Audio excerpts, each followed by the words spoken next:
There are downgrades all over the place on the new OnePlus 15, but there's also one massive upgrade from the 13 that's absolutely going to make more than a few people snag one of these instead of the iPhone 17 Pro Max, the Galaxy S25 Ultra, or even the Pixel 10 Pro XL. Time for us to dive deep into the design, display, performance, battery, and cameras of the new OnePlus 15 to see if the brand's new strategy actually makes sense. Hey, I'm Olive, your host here at Versus.com. And guess what? You can now become a channel member. You'll score epic perks like member badges, exclusive emojis, priority replies, and even early access to our videos so you hear our silly jokes first. Just tap the join button right under the video. Oh, and here's a huge special shout out to Amir for joining our Ultra tier. At first glance, the OnePlus 15 looks like a mashup of the Pixel 9 Pro XL and an iPhone 16 Pro Max. The curved edges of the OnePlus 13 are gone, and the camera bump is more traditional now. For the build, we've got aluminium frames on the OnePlus, the Galaxy, and the Pixel, but the OnePlus's frame is micro arc oxidized, which gives it this nice matte finish. Our OnePlus unit comes with a fiberglass back, but other colors actually get glass, just like the Galaxy and the Pixel. The iPhone, as we all know, had a downgrade, swapping from titanium to an aluminium enclosure with just a glass window in the back. The OnePlus 15 isn't just the lightest of the four at only 214 grams, but it's also built like a tank. It's got the highest ingress protection to date with an overkill IP69K rating. That means it's totally dustproof and can chill in 2 meters of water for 30 minutes. But it can also withstand 80 degrees Celsius high pressure water jets without falling apart. The other three only have the classic IP69 rating, so no dishwasher rides for those guys. Now let's check out these displays. The OnePlus 15 comes with a flat 6.78-inch LTPO AMOLED display, ditching curved edges for good. Both the iPhone and the Galaxy have slightly bigger 6.9-inch panels, OLED on the iPhone and AMOLED on the Galaxy. But they both use LTPO tech and both have an anti-reflective coating. Finally, the Pixel rocks a 6.8-inch LTPO OLED panel. The OnePlus is the very first smartphone to pack a native 165Hz display at 1.5K resolution, while the rest stick to the standard 120 Hz. In our typical high brightness test, where we simulate direct sunlight at over 100,000 nits, the Pixel was by far the brightest, hitting a blinding 2,444 nits. However, for peak brightness, the iPhone was the absolute best at 3,217 nits. Switching to the opposite end of the light spectrum, OnePlus claims their screen can go as low as 0.5 nits with reduced white point turned on. And that claim turned out to be true. Its screen hovering around the 0.6 nits ballpark, which is perfect for all you night owls out there. For security, you've got ultrasonic under-display fingerprint scanners in the OnePlus, Galaxy, and Pixel, while the iPhone, of course, comes with Face ID. For even more info on screen specs, pause the video right here. So the OnePlus display isn't bad per se, but it's a general downgrade from the OnePlus 13's display. The 165Hz refresh rate, while it sounds nice, is mostly just marketing because only a very limited number of games can make use of that speed. The Pixel gets insanely bright, the iPhone has Dolby Vision support, and the Galaxy's anti-reflective coating is just top tier. So picking the best display depends on what you need the most. But it's true that screens are not everything, so let's check out the speakers on these phones. We have a set of stereo speakers in all of these phones, so let's hear them out. I'll shut it down like a trunk getting closed, and they ain't on this level, bro, you really not close. Even in the summer, told them that it's so froze. Not talking about bass when I say I get low. I've been trying to get more now, I'm stacking my accounts. It's all going stupid, yeah, the numbers in the mouse. Heard them going quiet, so I turn it up loud. And they saying they ain't feel it, but they bout to feel it now. Need another check going extra, and I got a gas, no Tesla. Said I need a mil, no less, bruh. I ain't seen it yet, so I might go request ya. They been taking shots, need your best now. Seen them all talking with their chest out. Too much going, got them stressed now. And they see me winning, told them why you so upset now. So here in the studio, we can tell the OnePlus sounds very similar to the Pixel, offering high volume levels, but the iPhone, while it is a little quieter, gives you a bit clearer audio. The Galaxy also has good speakers, but they are definitely the weakest of these four. By the way, just a reminder that a lot of you are not subscribed yet, even though you're watching our reviews. So hit that subscribe button to join the fun. Oh, and if by the end of this video you want to check out any of these these phones yourself, we put direct links in the description for you, so no need to Google them. And now, let's check out the cameras. For the main shooters, we're looking at 50 megapixel cameras on the OnePlus and the Pixel. The iPhone has a 48 megapixel cam and the Galaxy rocks its signature 200 megapixel module. Oh, and if you haven't noticed, the Hasselblad logo is gone from the back of the OnePlus because that partnership is as dead as Dumbledore. In outdoor shots, the OnePlus has this recurrent aggressive HDR effect in the sky, though the others aren't perfect either. Still, in terms of illumination, the Pixel is the best, while for colors, it is the iPhone. Indoors, the OnePlus, Galaxy, and the Pixel look more similar and balanced, but the iPhone, as we've seen a million times before, likes to give these scenes an overly warm tone. Moving on to the ultra-wide cams, the OnePlus and the Galaxy are carrying 50 megapixel cameras, while the iPhone and the Pixel come in with 48 megapixels. Here you can clearly see the OnePlus definitely needs some color tuning, as the sky is too cyan over and over again. However, it does come with the highest detail level out of the four. Indoors, you can expect much more punchy colors and also more contrast from the OnePlus, while the rest look a bit more toned down. For portrait mode, the OnePlus is actually the best performer, probably thanks to Oppo's edge detection algorithms. For reference, in our mega portrait mode test, Oppo was one of the very best. This great performance holds up when we switch to the telelenses, though this time the colors are a bit off. Just a quick note, the Pixel senselessly can't use its telelens for portrait shots, only digital zoom. Now for video, the OnePlus and the Galaxy can shoot a maximum of 8K 30 FPS, the iPhone hits 4K 120 FPS, and the Pixel is capped at only 4K 60 FPS. And yes, the Pixel has video boost for 8K video, but the processing isn't done on device. Oh, and just so you know, all of our videos in our reviews are filmed at 4K 30 FPS. Honestly, the OnePlus isn't too shabby overall. The iPhone still comes out on top in detail levels, but for colors and exposure, the Galaxy is the most true to life if you're about that life. Portrait video is available in all but only at 4K 30 FPS except for the Pixel, which only films at 1080p. Here the iPhone performs the best with good color tones and a rather snappy edge detection. The OnePlus is alright, but the stabilization is noticeably shaky. For ultra-wide video, we get 4K 60 FPS in the OnePlus, iPhone, and the Pixel, while the Galaxy can still shoot at 8K 30 FPS with this lens. Here, it's an easy win for the iPhone, as its deeper contrast helps counter the super bright sun. Plus, it maintains the most detail and white balance throughout the entire video. Flipping these guys around, we have a 32 megapixel cam on the OnePlus, 18 megapixels on the iPhone, 12 megapixels on the Galaxy, and a whopping 42 megapixels on the Pixel. Here, the OnePlus once again shows that super cyan sky, but to be fair, they all kind of struggled with this shot. The Pixel was almost the most natural, but it could have used a slightly warmer tone. In low light conditions though, the Pixel is definitely the best one, as it captures the room's correct colors and how my skin actually looked in that scenario. For video with the front camera, we have a maximum of 4K 60 FPS on all four. This time around though, the iPhone shows the most social media ready footage of the four. The Galaxy does the worst here, with footage a bit too dark and overly saturated, while the OnePlus is overexposed and the Pixel is just too soft. So now we're gonna check out the audio coming out from all of these devices, and we're gonna start with the brand new OnePlus 15. What do you guys think? How do I sound over here? Moving on to the iPhone. Does it sound any better than OnePlus? I'm in a relatively quiet but kind of busy area. There's a few cars. How do I sound? And then we're gonna move on to the Galaxy. Does it sound any better than the other two? What do we think?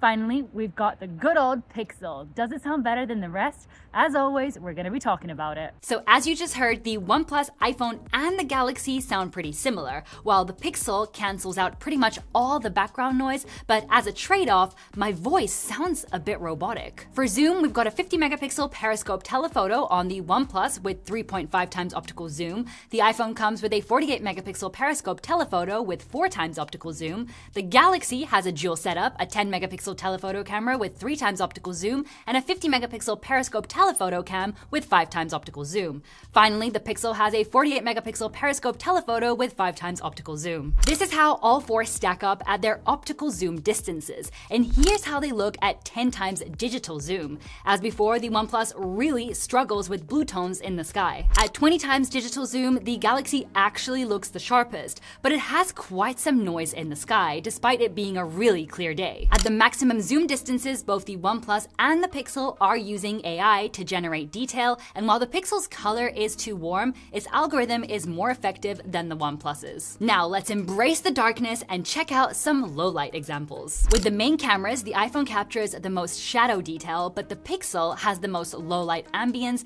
and captures the artificial illumination the best. With the ultra-wide cams, the OnePlus and the Galaxy are the only ones that capture detail in this lamp. Though while the Galaxy could be a bit warmer in tone, it looks better than the OnePlus. For portrait mode, once again, the OnePlus has the best edge detection, but for colors and detail, the Pixel looks the best, which is really interesting. With the telephoto lenses, we see a heavy drop in quality in all of them, but if we had to choose the best, it would be the OnePlus, as it has the most usable shot. In video with the main cam, the OnePlus actually looks very similar to the iPhone at times. Still, the iPhone captures more shadow detail, while the OnePlus is a bit more stable with the colors. Finally, for video with the ultra-wide cam, the Pixel captures a good amount of detail, but the iPhone looks more precise color-wise. Nevertheless, not a single one is completely perfect in this difficult scenario. So to sum it up, the OnePlus 15, just like the 13, still hasn't truly caught up to the competition, and the fact that all its cameras have been downgraded to smaller sensors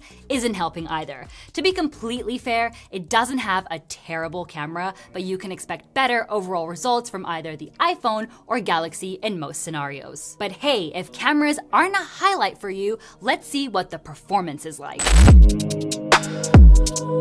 For the brain power, we have the silly named Snapdragon 8 Elite Gen 5 on the OnePlus, the Apple A19 Pro on the iPhone, a custom Snapdragon 8 Elite for Galaxy on the Galaxy, and the Tensor G5 powering the Pixel. For RAM, our OnePlus and Pixel both rock 16GB, while our iPhone and Galaxy have 12GB. Here's a quick breakdown of the available storage configurations, types, and USB standards, though you might not see all of these versions everywhere. But to really see what these bad boys can do, we threw them into some real-world testing, starting with gaming. We ran 15-minute sessions with cooldown time in between. First up, Grid Legends in graphics mode. The Pixel unfortunately just can't run this console port due to a chipset incompatibility.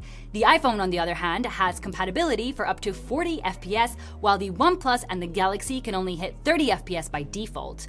Logically, the iPhone was the best, only dipping to 39 FPS. However, for temperatures, the OnePlus got quite toasty at 47 degrees Celsius. Next, we launched Wuthering Waves and cranked the graphics all the way up. Here, all four hit 60 FPS, but the OnePlus sustained the load the best, only dropping one single FPS. But it got hot once again, this time sharing the heat with the Pixel, both reaching around 50 degrees Celsius. Moving on from gaming, we exported 99 photos in Lightroom. Once more, the OnePlus flexed its muscles, finishing the export in under 4 minutes. The Pixel, however, took over 10 minutes. Next, we rendered a 1-minute 4K 30 FPS video in KineMaster. This time, the Galaxy was the quickest of the four, while the Pixel was the slowest, taking a bit more than a minute. But now, let's check out some benchmarks. In Geekbench 6, the iPhone scored the best in single-core performance, but for the multi-core test, the OnePlus scored way higher than the rest, and it was only 700 points shy of what our tested Apple M3 chip scored. In 3D Mark's Wildlife Extreme Stress Test, our OnePlus was just not able to finish a single run because of overheating, completely shutting off the benchmark in all apps except for the phone and messages apps. From the other three, the Galaxy was the best at the highest loop, but for the lowest loop, the iPhone was the best, proving it sustains load better overall. AnTuTu scores can't be directly compared between iOS and Android platforms, so these scores are just for reference. Still, between the Android phones, OnePlus was by far the best one. So this really goes to show you the OnePlus 15 does have absolute power, but it also has a clear overheating issue, which has actually been reported by Android Authority too.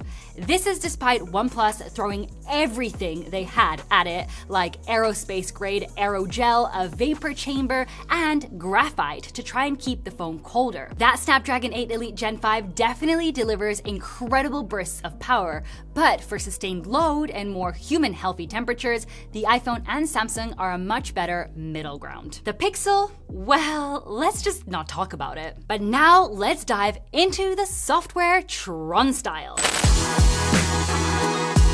The OnePlus is running Oxygen OS 16 based on Android 16. The iPhone is rocking iOS 26.1, while the Galaxy has One UI 8 and the Pixel has its Pixel UI. Those last two are also based on Android 16. Software support has always been one of the weakest points with Chinese manufacturers, and while OnePlus has improved with 4 years of OS updates and 6 years of security patches, Apple, Samsung, and Google all offer a massive 7 years of both OS and security updates. When it comes to features, Oxygen OS 16 has basically become a clone of Oppo's Global Color OS. And of course, it's now more iOS than ever, which is a shame. I mean, they even copied Apple's interface for the plus key.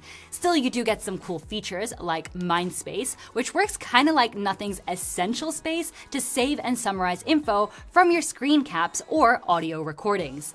You also have the super practical smart split screen that we personally love. On top of that, you get other AI features in the gallery, but honestly, the best feature is still hiding in the Calculator app. On the iPhone, we have the liquid glass interface, which extends to the icons, lock screen, and even the camera. We've also got some AI features like call screening, Siri with ChatGPT integration, and visual intelligence for camera or screenshot-based searches. However, we still find it kinda annoying that there's no global back gesture, so you still have to guess in which apps it works and in which it doesn't. The Pixel comes with Material 3 Expressive with fun and bold animations. Unlike the iPhone, it's got a whole truckload of AI stuff like voice translate, camera coach, or Magic Q. You also get previously seen features like Magic Editor, Pixel Studio, or call screening. However, we still can't remove this at-a-glance widget at the top or the search bar from the bottom. One UI 8 on the Galaxy doesn't really bring anything extremely new that we haven't already seen on One UI 7, but it does come with some practical features like Now Brief, the multiple Galaxy AI Assist features, and the cool editing tools in the gallery, like Generative Edit or Sketch to Image. Oh, plus you also have the S Pen, though it's sadly lost its Bluetooth capabilities this year, which is kinda a bummer. So with all that out the way, let's move on to our last category. In a phone full of downgrades, there's one thing that is a massive upgrade, and that's the giant 7,300 mAh silicon carbon battery in the OnePlus. It totally dwarfs anything its rivals are packing. Charging speeds are also the quickest here, with 120 watts for wired charging and a speedy 50 watts for wireless. While all four support reverse wired charging, only the OnePlus and the Galaxy fully support reverse wireless charging. The iPhone can only wirelessly recharge MagSafe battery packs, and the Pixel is completely missing this feature. In our new exhaustive battery drain test, we calibrated all phones to 500 nits and turned all battery-saving features off. We ran a 9-app loop starting with an hour of Instagram scrolling, assisted by our awesome Versus bot. After that, we hit 30 minutes of 4K video recording, then an hour of web browsing, 1 hour of Google Maps navigation, followed by an hour of Subway Surfers. Next, another hour of YouTube streaming, an hour of music streaming, and an hour of video calling. Finally, another half hour of video recording, and one last hour of Temple Run. The first one to throw in the towel was the Pixel, lasting 8 hours and 45 minutes. An hour and 36 minutes later, the Galaxy also exhausted its battery. Then at the 12 hours and 37 minute mark, the new OnePlus 15 finally went dark. The iPhone stayed 1 hour and 2 minutes more alive, finally turning off at the 13 hour and 39 minute mark. On the contrary, in our first charge test, the OnePlus filled its massive power plant in just 52 minutes, even though it only pulled a maximum of 46 watts from its 100 watts charger. Next up was the Galaxy at 1 hour and 12 minutes, drawing a similar 42 watts. Both the iPhone and the Pixel surprisingly came in at an identical 1 hour and 26 minutes, even though the iPhone reached 37 watts and the Pixel only hit 28 watts. Now, here's something that stayed the same on the OnePlus 15, and that's actually a great thing: the price. It retails for the exact same as the OnePlus 13 at $899. The iPhone and the Pixel, on the other hand, both cost a steep $1,199, while the Galaxy is the most expensive at $1,299. That's a huge $400 difference between the OnePlus and the Galaxy, which is money that you could use to buy 148 copies of Big Rigs Over the Road Racing. Though, to be fair, both the Pixel and the Galaxy can sometimes be found with some steep discounts, landing them also at $899, putting them all in the same fight club.